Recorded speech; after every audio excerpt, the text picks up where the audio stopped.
Hey everybody, welcome back to my channel. Before I bring the magic, I just wanted to request that if you haven't done so already, please do hit subscribe and ring the little notification bell so that I can keep bringing you these silly videos. Every single one of you is super duper appreciated. So please help me help you. Subscribe. So you want to do that big new thing, but you are paralyzed with fear and you're afraid to do it, so you don't do it. Happens all the time. Lucky for you, I have a magic wand. With this wand, I am going to help you break through that fear barrier right here so that you can do that big, bold thing that you've been wanting to do but are too afraid to do. And it's one simple magic word. So watch on to see what it is. Inside, you're thinking to yourself, oh my God, what are people going to say? And what are people going to think? And what if it doesn't work out? And what if I'm not even qualified to do this? And what makes me think that I am qualified to do this? And who do I think I am? And oh my God, I can't do this. Stop. Stop right there. All that is commonly thought by almost everybody. The sad fact is that most people just get to that and then that's it. And then they don't do whatever it is that they've been wanting to do. But that negative self-talk is going to cut you off at the knees every time and you're not going to do it.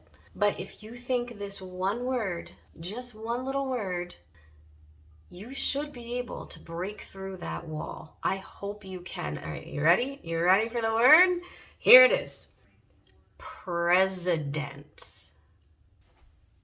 More specifically, President of the United States of America.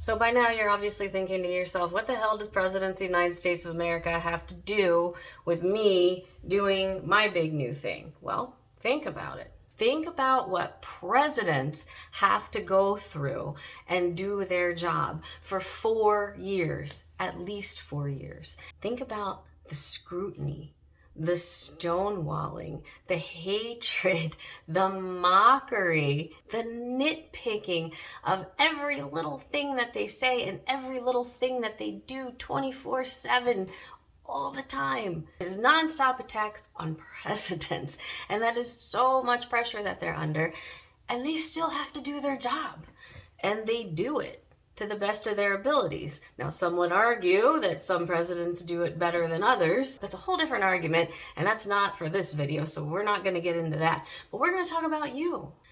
You don't have to go through any of that stuff that they have to go through. The pressure that they are under is so tremendous, and they have to just, run the country and run the free world and keep everybody safe and prosperous. Oh, no pressure. If they can do that, you can do whatever your big new thing is.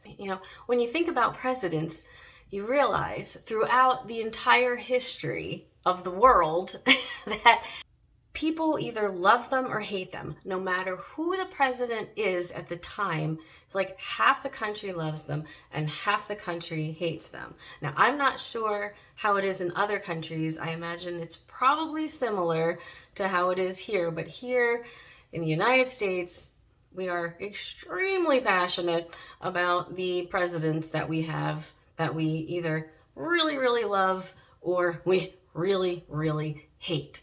And there is always half of the country that hates the president's guts so bad. I mean, think about this. Think right now, President Biden. Man, people hate that guy. But before Biden, think about Trump.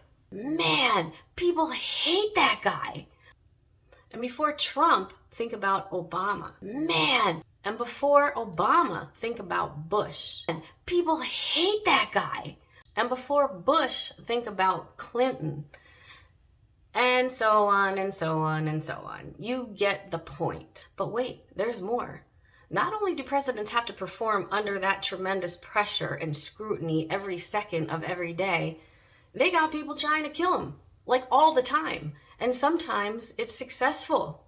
How about these statistics? Abraham Lincoln, assassinated. James Garfield, assassinated. William McKinley, assassinated. John F. Kennedy, assassinated. Not to mention countless other presidents throughout our history who have had assassination attempts on their life. Most recently being Ronald Reagan in, I think, 1981, who was shot. And he was also shot along with his press secretary, James Baker, who got shot in the head. And that was only 30 years ago. Oh my God, crazy, right? I think it's crazy. But this is the kind of stuff that happens. So not only do they have all this tremendous pressure, but they also have people wanting to kill them every single day. And sometimes it happens. Lucky for you, nobody's going to try to kill you when you do that big new thing. Nobody's going to plot to kill you. Nobody's going to attempt to kill you. And why? Because you're going to meet my criteria of whatever this new thing is being a good thing. In other words, whatever the thing is, you're not going to be hurting anyone or anything by doing it. And the other criteria is that you're going to be a decent human being while you're doing it. Disclaimer, I am not a physician. I am not a medical doctor. I am not a psychiatrist, psychologist, counselor, or any other professional know-it-all. I'm just me, and I'm telling you what works for me. Thank you. So my point is, you don't have to run the country and run the free world and keep us all from getting blown up. You just have to do your big new thing. Maybe it's changing your career path. Maybe it's taking up ice skating or a new hobby. Maybe it's starting a YouTube channel. Who knows? I mean, it could be as simple as trying a new haircut. Whatever it is, if it's big to you, then it qualifies. And what's the worst that could happen? It's not going to work out? All right. So it doesn't work out. But at least you tried, and you're not going to be left wondering and being stuck in that coulda, shoulda, would've mode for the rest of your life. You tried. What else could happen? Somebody could be mean and say something to hurt your feelings? Well, unfortunately, sometimes people do suck, and there might be somebody that does do that. But you know what? Who cares about them, really? It's not about them and what they think. It's about you and what's in your heart and what you want to do with your life and in your life. And the interesting thing I have found anyway, and I bet you'll find it too, is that for every naysayer that's out there, there are at least 2 or 3 more positive people out there who are supportive of your endeavor, whatever it may be. And the support often comes from people you wouldn't even expect it to. So it's a pleasant surprise. There's a lot more nice people in the world than we sometimes think. And for those that aren't supportive, well, that's not your problem. That's their problem, right? So that's it. In a nutshell, that's the magic word, presidents. That works for me every single time. Anytime I want to do something big and major, I just think presidents of the United States of America. If they can do that, I can do this. And that, my friends, is my unsolicited advice to you. Now go break through that wall and do that big new thing. If you've gotten any value out of this video and you would like to see more inspirational, fun, funny, and/or weird videos, please hit subscribe and ring the notification bell. And don't forget, put love out there. Thank you so much.